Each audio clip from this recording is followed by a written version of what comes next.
Bueno, un saludo muy especial a todos. Me siento muy contento de estar participando en este tipo de reuniones aquí con tan distinguidos profesionales. Doctor Ricardo, que tuve la oportunidad de conocer en la Academia Colombiana de Medicina Veterinaria, ¿no?, donde somos también personas vinculadas. Felicito a la doctora María Fernanda por su presentación. El tema que les voy a referir en la tarde de hoy es el de resiliencia en acciones empresariales modernas e innovadoras. Aquí lo que se trata es de unirme a esta presentación del Instituto Colombiano de Estudios Bioéticos, tratando de compartir conocimientos sobre lo que es la resiliencia en acciones empresariales modernas e innovadoras en aplicación a situaciones personales. Todo esto que les presento son vivencias, son realidades que he tenido y que estoy vinculando a mi campo, que es de la administración de empresas agropecuarias y proyectos. El criterio básico en la resiliencia es tener firmeza de actitud ante las dificultades, pues siempre se espera que haya un detonante, que sea una dificultad que se presenta, y buscar y proponer caminos de solución. Porque recordaba que a Albert Einstein, no voy a leer pues el criterio, ustedes lo están viendo ahí, pero él fue de los primeros que nos acercó a esta situación, al indicar que cuando hay una crisis, siempre hay que verla no en un contexto negativo o destructivo, sino como el surgimiento de lo que es las bases de la creatividad. Y ahí me empecé yo a emocionar con ese concepto, el ver cómo la creatividad y la innovación se podían unir a una crisis o a una situación en la cual había condiciones como estas, y Einstein reconoce que la crisis más bien es una bendición que se presenta. En mi caso, pues entonces llego a incluir este concepto, que es capacidad de aceptar con estoicismo lo que ocurra y tener la entereza de crear nuevos senderos de vida, o sea, de llegar a lo que decimos reinventarse, volver a nacer, volver a comenzar todos los días. Esta es un resumen que vengo haciendo, una máxima de todas las actividades que llevo adelante sobre el particular.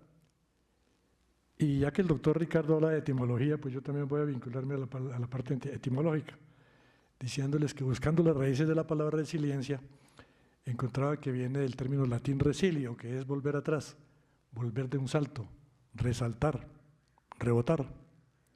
También en física y química llaman esa capacidad para que un elemento como el acero recupere su forma inicial a partir de los golpes que pueda recibir. También ahí se encuentran criterios. En psicología no me meto en ese campo porque aquí ustedes son conocedores de él más que yo, pero me atrevo a decir, así siendo hereje tal vez en algún momento, que se refiere a tres usos generales: buen desarrollo a pesar del alto riesgo social, mantenimiento de las competencias y recuperación. Pero también en la Nacho, en la querida nacional, mis amigos de agronomía me decían que ahora la resiliencia la estaban los grupos de indígenas con los que se trabaja allá diciendo que no se debía considerar, sino debía hablarse era de resistencia. Y yo le dije, pues ambas cosas deben verse, porque la resiliencia viene después de un hecho que ocurra, pero la resistencia es como tratar de oponerse o de resistir, como perdón la redundancia, a la presencia de un aspecto negativo que se presente. Y me acordé aquí también de los argentinos. Pasé uno por las calles de Buenos Aires y allá dicen el aguante, aguante Boca, dicen allá cuando va uno caminando por el barrio La Boca. Y decir, sea capaz de soportar con entusiasmo lo que se presenta. Algunos autores que hablan de eso, aquí los menciono: Cotearenco, Martínez, y el tipo que se refiere a la resiliencia en educación de Educrea. Entonces, lo vemos, la resiliencia, como la capacidad de reinventarse y de generar innovaciones en lo personal. Y en la parte agropecuaria y climática, ahora se está hablando de adaptación a cambios, como les voy a referir. Entonces acá, la resiliencia climática, por ejemplo, es un término que ustedes encuentran. El BID todos los días ahora está ofreciendo algún conversatorio sobre resiliencia desde Washington, donde se encuentran, indicando que se trata de hacer referencia a los aspectos del cambio climático. Lo ve en dos sentidos: la mitigación, que es el cambio climático desde su base, Entonces, cómo reducir los efectos negativos que se presentan, por ejemplo, con la quema de combustibles fósiles. Pero en agronomía hablamos de adaptación. Y algunos amigos que me deben estar mirando aquí de la Nacional y de otros lados recordarán que los trabajos que han hecho ellos creando variedades vegetales resistentes a la roya del cafeto, por ejemplo, o a las enfermedades y las plagas, son efectos de resiliencia también, son adaptaciones que se vienen dando, como estos que menciono ahí, reforzar red eléctrica, invertir en infraestructura, en mejores viviendas, etcétera. Y aquí me refiero al doctor Ricardo, que habla de la justicia, ver la resiliencia en función de la justicia climática, que es priorizar el bienestar de las personas y quiénes son las personas más expuestas al cambio climático, al daño climático. Y aquí ya toco, sin meterme de lleno, porque ustedes son los que saben de eso, bioética. Ahí me puse a mirar y veo que sí tenemos como mucha relación entre los conceptos, viendo la climática. Esto es lo que anuncian por todo lado que va uno caminando en Estados Unidos, en Centroamérica, en Sudamérica, construir sinergias para la resiliencia climática. What is climate resilience and why does it matter? ¿Por qué importa la resiliencia climática? ¿Por qué se necesita justicia? ¿Y por qué la resiliencia climática es importante para construir valores en la población de América Latina y el Caribe? Aquí entonces me meto en la bioética. Perdónenme, Ricardo, si no llego al concepto básico de lo que es bioética, pero llegué a esta conceptualización. Es un estudio sistemático. Aquí muy bien lo que mencionó la doctora María Fernanda, y no habíamos hablado antes de esto, pero el sistema. Van a ver ustedes cómo me refiero a eso. Estudio sistemático de la conducta humana en los campos de las ciencias biológicas y la atención a la salud, y la parte de la ética entra a la luz de los principios y valores morales. Entonces, si lo vemos como conducta equilibrada basada en 4 principios, y aquí también tiene su relación con la inteligencia artificial, del grupo de medicina veterinaria nos envían un concepto que dicen cuál es la relación entre la inteligencia artificial y la medicina veterinaria. ¿Reemplazará la máquina al veterinario, al zootecnista? Entonces uno dice, pues hay que ver primero estos principios, la autonomía, Ricardo lo decía, capacidad de tomar las propias decisiones, ¿la máquina la puede hacer? La beneficencia, ¿cómo se hace un mayor beneficio posible para los demás? Ahí está la bioética presente. La no maleficencia, no hacer daño a otras personas.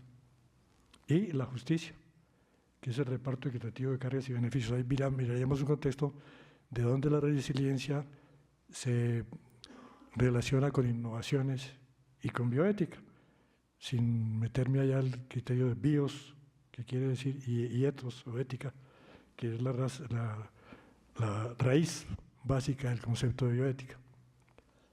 Entonces, voy a mirarlo, a mí me gusta mucho hacerlo en referencia a historias. No me dedico a presentar la parte académica, sino también hago historias, y me he metido a lo que es el criterio del storytelling, narración de historias, narrar una vivencia en mis clases para que las personas lo conozcan, y vamos viendo así los detonantes del proceso y entendiéndolo más. Hay ejemplos de situaciones que se presentan en casos reales y experiencias. Y tengo en un canal de YouTube que tengo un grupo de videos, más de 50, 60, unos casos de resiliencia sin fronteras, que van mirando cómo la resiliencia se va haciendo presente en situaciones como las que les voy a presentar a continuación. Un videito que preparé, que ya muchos lo conocen, lo voy a repetir ahora para que ustedes lo vean, 3 minuticos de hora.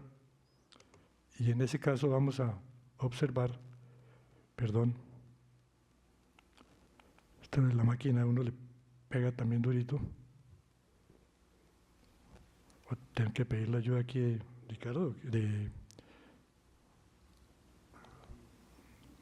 espérate, aquí ya llegué, ya estoy llegando acá. Listo. Este video de storytelling, lo hice yo mismo. El concepto de resiliencia en la mirada de un niño que tomamos como referencia.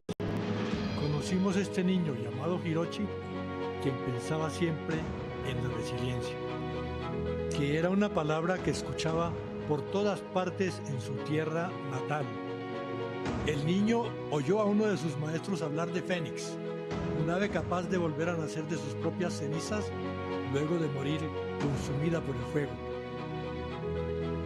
Y vio inicialmente cómo olas gigantes de un inmenso mar invadían las costas de su país y de su pueblo por medio de los llamados tsunamis.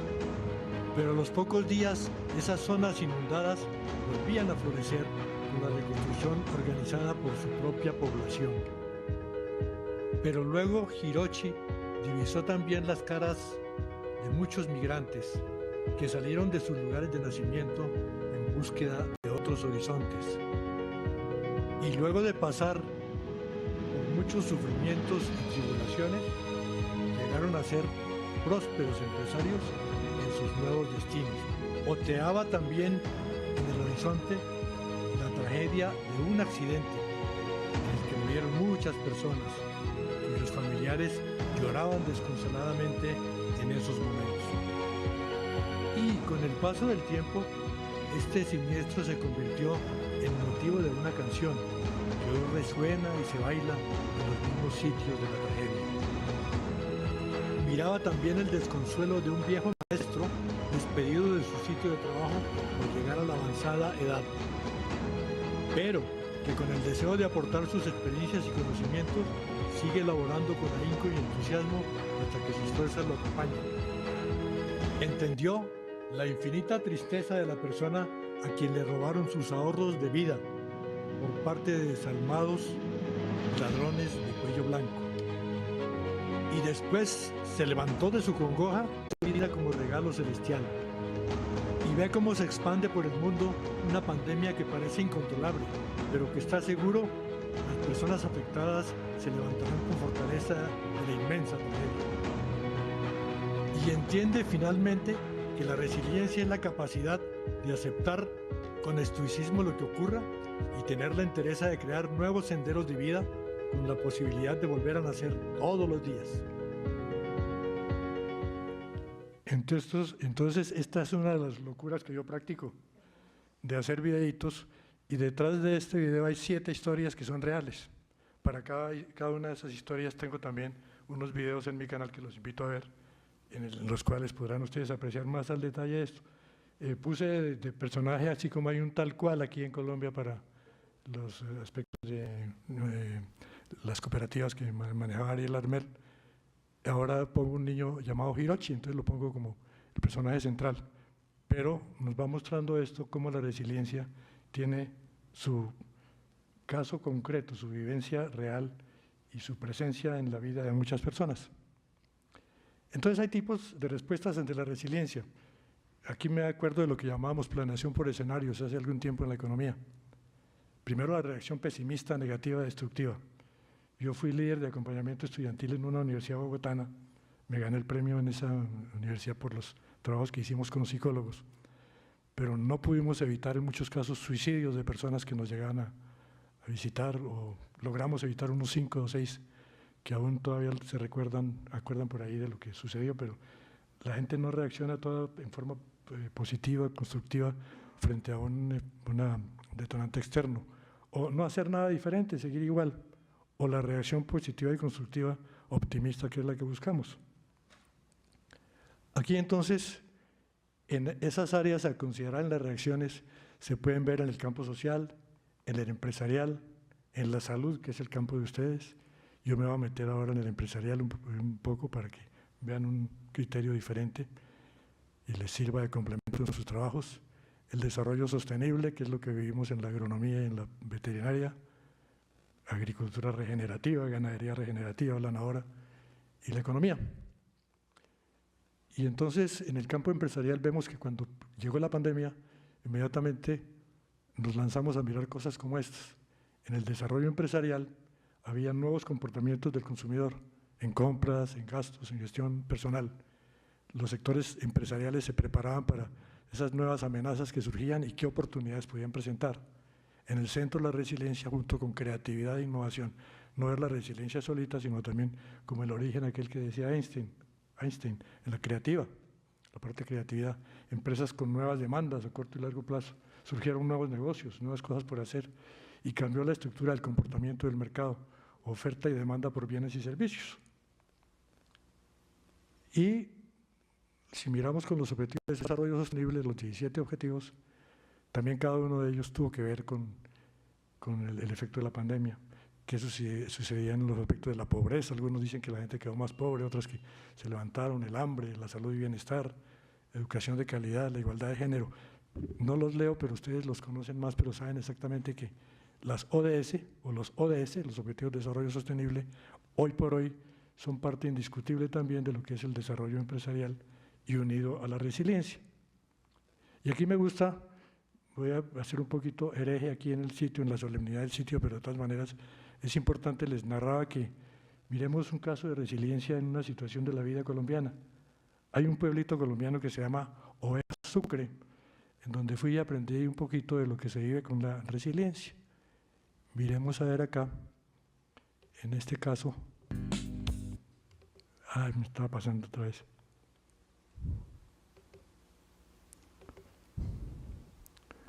¿Cómo le hacemos a esto para no tener que...?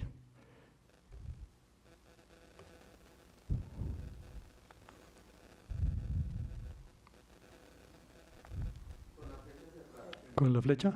Aquí ya, listo. 2 o 3 minuticos de esto y ustedes me dicen después qué relación le encuentran con lo que les digo.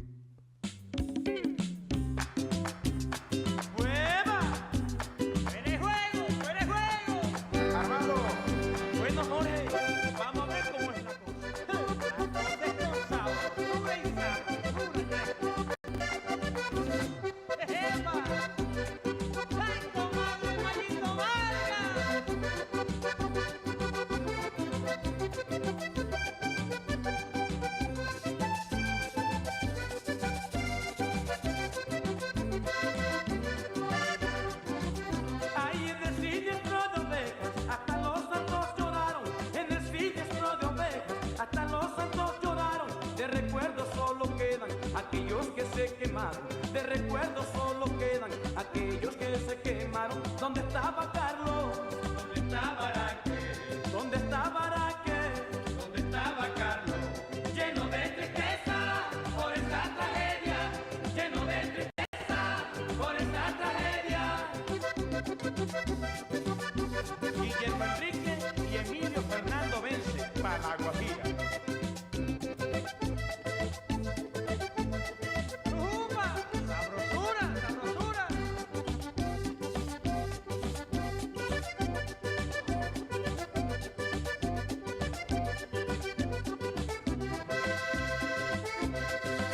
Vamos, pollo Isla.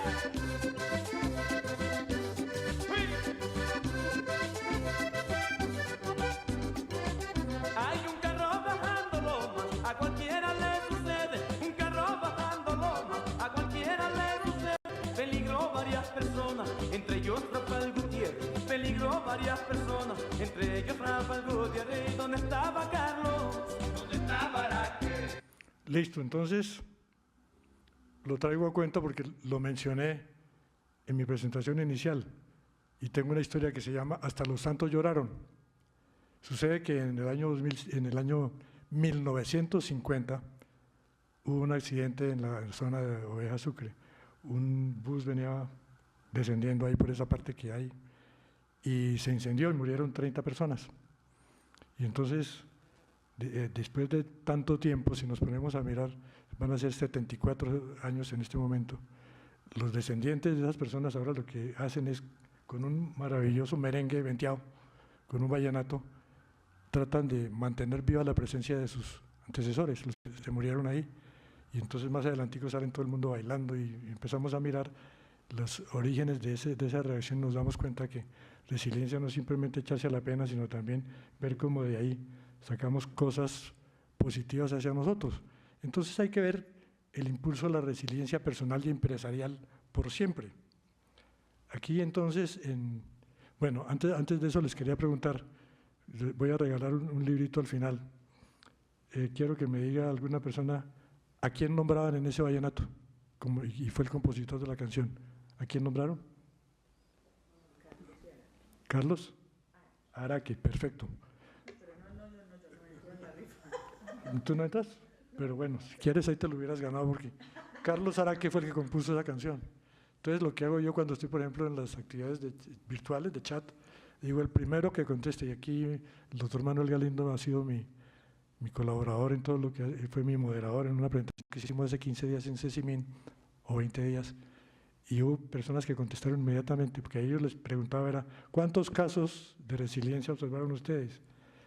¿Cómo se llamaba el niño? ¿Cómo se llama el niño del cuento? ¿Cómo se llamaba? ¿Se acuerdan? Hiroshi. ¿A qué ave mencionan ahí? Fénix. Entonces, ahí vamos analizando y cuando llegamos, va a tocar. Hoy no trae sino uno, pero les voy a mencionar para que vamos chequeando atención. Bueno, el impulso a la resiliencia personal y empresarial por siempre, precisamente en el libro tengo una tablita. Esta tablita entonces nos indica que en el caso personal, lo he hecho con mis estudiantes, analizamos las respuestas positivas o negativas a casos como estos: recuperación ante adversidades, autoconocimiento, actitud positiva, automotivación y autoestima. Por ejemplo, hay otro videíto para niños que es el de Pixar, que es el de la oveja esquilada, que habla de la autoestima. Cuando la oveja la esquilan, que queda pelona pues ahí sin nada de lana, ¿cómo reacciona? Entonces llega un conejito ahí, le da ánimo y dice, no, levántese, que mire que hay que hacer esto y lo otro. Entonces eso es lo que hablamos ahí: creatividad, innovación, autonomía. Hablábamos de autonomía, Ricardo lo habló, la empatía, la persona realista, el humor. Tener un humor es básico también para estas circunstancias, tolerancia razonable de frustración e incertidumbre, flexibilidad para adaptarse a cambios intempestivos, perseverancia, analizar las amenazas del entorno como oportunidades y no como algo destructivo, persona sociable, si vive plenamente el presente, aquí y ahora, si combina el pensamiento lógico, que es el criterio como tradicional y clásico que todos practicamos, con el pensamiento lateral. El lateral es el de Edward de Bono, que es el padre de la creatividad, en donde dice, no premiemos a un niño que recite de memoria las cosas, sino al que sea capaz de buscarle salidas a lo que nosotros tenemos. Nosotros, en mi caso, no ustedes, pero en mi caso eran muy memoristas. El que tenía buena memoria era el que triunfaba en los colegios, y ahora más bien hay que ver aquel que responde con circunstancias diferentes y otras características. Entonces aquí va como una pequeña historia que colinda con el campo del sistema. Miramos primero una persona que cualquiera, un adulto mayor o cualquiera que está pensando en un interrogante como este: ¿qué efectos hay en nosotros de la pandemia? Las amenazas de guerra y las crisis en el sendero de las reacciones positivas. Entonces lo primero que dice es que en su ser, si lo analiza conscientemente o con el apoyo de alguien, en su ser hay diversos componentes para ver el sistema. Los que están dentro de su piel, físicos e intelectuales, los económicos y financieros, tecnológicos, sociales, administrativos y otros, de la piel para adentro. Pero de la piel para afuera, la política, la corrupción, la disponibilidad de condiciones de mercado. Entonces empieza a mirar todo eso y dice, qué importante sería entonces mirarme yo como sistema. Y para verse uno como sistema pone primero en un cuadrito, una caja negra, llamo yo, no como la de los aviones, pero de todas maneras es una caja negra, en donde a su lado izquierdo empieza a ver las entradas, que son aspectos físicos, económicos, administrativos. Los físicos son cuerpo, mente, desarrollo espiritual. En los económicos, los recursos económicos. En los administrativos, la planeación, tema que hemos movido bastante. Los sociales, los tecnológicos. Entonces son las entradas a esa cajita negra. Y los aspectos externos, los que dijimos, el entorno. Pero también pasa por varias etapas: nacimiento, niñez, adolescencia, madurez, vejez y muerte. Entonces aprender a verse uno como sistema para responder a un efecto que se presenta externo es importante para llegar a las salidas. ¿Las salidas cuáles son? La canción aquella de salud, 3 cosas hay en la vida: salud, dinero y amor. Que salud, estabilidad económica, aportes a la familia y a la comunidad, ser un ser humano integral. Y entonces uno, observando esto, mira que esta persona ya tiene una base para ir mirando su situación y convenciendo a otras personas que lo acompañan de que es importante aplicar un enfoque sistémico, y ahora llaman holístico, que puede ser de gran ayuda. De esta manera, entonces, les presento en mi libro algunos criterios sobre el particular, pero lo vinculo con soluciones empresariales, ya no solo personales, sino cómo reaccionan las empresas frente a una situación de estas. Y tenemos entonces una herramienta sistematizada que habla de creación de empresas y modelos de negocios, u otra de fortalecer las que actualmente se disponen. Los videos también del concepto de resiliencia con su personaje Hiroshi. Y todo esto, un videito ahí de pensamiento sistémico y enfoque holístico que tiene más de 75.000 visitas, 62 países, no sé de dónde, pero ahí los vemos. Y entonces, hay 4 tipos de resiliencia para ser un buen líder en medio de una crisis social. Esto lo habla ya Rodríguez, un reportero, quiero decir más bien un periodista de la República, que son la resiliencia psicológica, el estado mental, la emocional, la superación de sentimientos, la corporal, la capacidad física, y la comunitaria como solidaridad social. 4 tipos de resiliencia para el líder: psicológica, emocional, corporal y comunitaria. Como mnemotecnia, yo el sistema me acuerdo EPS, pero no las EPS de ahora, sino entrada, proceso, salidas, EPS. Y aquí me acuerdo de PEC, o sea, psicológica, emocional, corporal y comunitaria. Y así entonces, ya voy a concluir, hay una síntesis de cambios creativos en cada parte del sistema y en el todo, que se vislumbran en la actualidad. Entonces nuestro protagonista del cuento actual se reúne con su hijo y su nieto y busca alternativas de acción frente al panorama del sistema y encuentra que hay algunas perspectivas interesantes a mirar, que deja ilusionado a su hijo y al nieto para un palpitante presente y futuro optimista. Y mira que al observar todos estos elementos, la vida sigue transcurriendo, compartiendo felices momentos de actividad familiar en la ilusión de un futuro que tenga realizaciones, para los cuales analizamos detalladamente cada uno de los componentes del sistema. Es importante verlos. Aquí entonces, ¿cuáles son los componentes del sistema? Los cambios que se están dando en la actualidad. Primero, en lo físico. En la salud, ustedes observan que ya se habla de biotecnología en salud, ver otras cosas que tienen que ver ya más con la inteligencia artificial. En la presentación de Cecimín hablábamos de que nunca, creo yo, una máquina reemplazará a un médico por inteligencia emocional, por el conocimiento, por el amor que se tiene.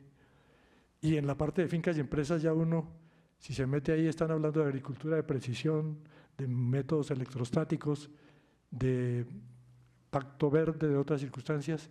En lo económico ya se está hablando ahora es de bioeconomía y economía circular. Todo el mundo está hablando de eso. Bioeconomía es reduzca el consumo de recursos fósiles, y la economía circular lo que es el reciclaje de los elementos. En lo social es responsabilidad social empresarial, gestión de recursos.